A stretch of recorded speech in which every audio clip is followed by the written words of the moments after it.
With a fully functioning ML831, I thought that would be the end of my exploration into Casio musical calculators, as I could now investigate whether it's possible to use one in a musical project. Shortly after I bought the working ML831, I then had to make a trip back to the UK for a family bereavement, and while I was there, I got a chance to sort through some of my old belongings that still remained in my old bedroom, now being used as a temporary storeroom in my mother's house. While going through some drawers full of electronic junk and tools, I found this, a Casio MG-880, the famed Casio calculator that not only played music, but also had a built-in Invader-type game that has since gone on to achieve legendary status.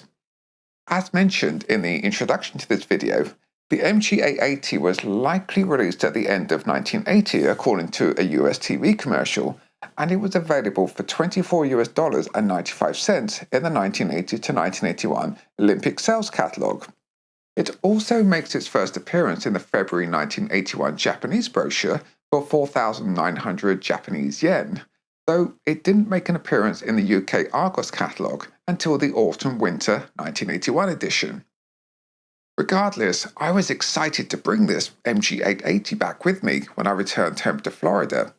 However, just as with my first ML831, all was not well with this Casio calculator either, because when I fitted batteries in it and switched it on, it was clear that the display is not fully functioning.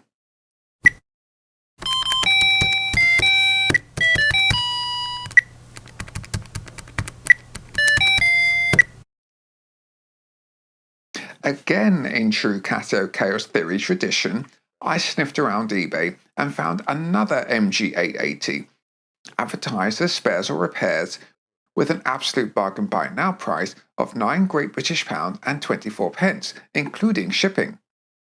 When this turned up, I found that all the functions and the display worked, but there was no sound.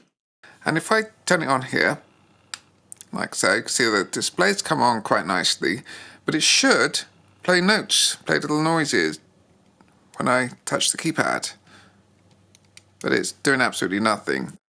I did manage to get the sound working, as there was actually very little wrong with this MG-880 other than looking battered and worn, and I'll save the details of the sound repair for a standalone video. For now though, let's look at what the MG-880 has to offer. The overall form factor is almost identical to the ML831 we've already looked at, with mostly cosmetic differences separating the two. The calculator and musical keypad features of the MG-880 are also almost exactly the same as those found in the ML831, apart from the 880 sounding a plip instead of playing a little melody when performing operations.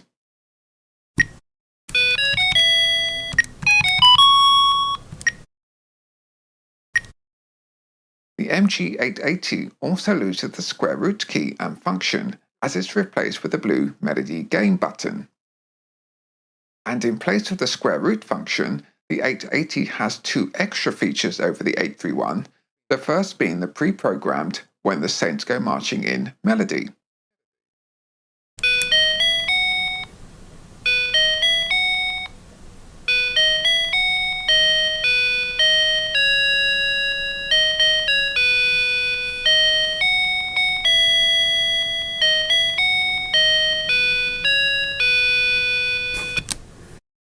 And then we get the MG-880's unique feature, the built-in Invaders game. It is a very basic game, but surprisingly addictive, and it kind of reminds me of a horizontal and more simple version of Tetris. Kind of. When playing the game, your laser base is on the left side of the display, and the invaders approach from the right side. To shoot an invader, you use the aim button to select a numbered missile on your base that matches any of the invaders, that is, numbers, approaching you. When you have matched your base number with the invader number, you press the fire button, and that will destroy that invader. If there are two or more of the same invader numbers on the screen, you can keep shooting them with your matching missile. There is also an end symbol, that is the command ship, and you get extra points for shooting this. At the beginning of a game, you are shown the previous high score, though if you change the batteries beforehand, it will show a load of zeros.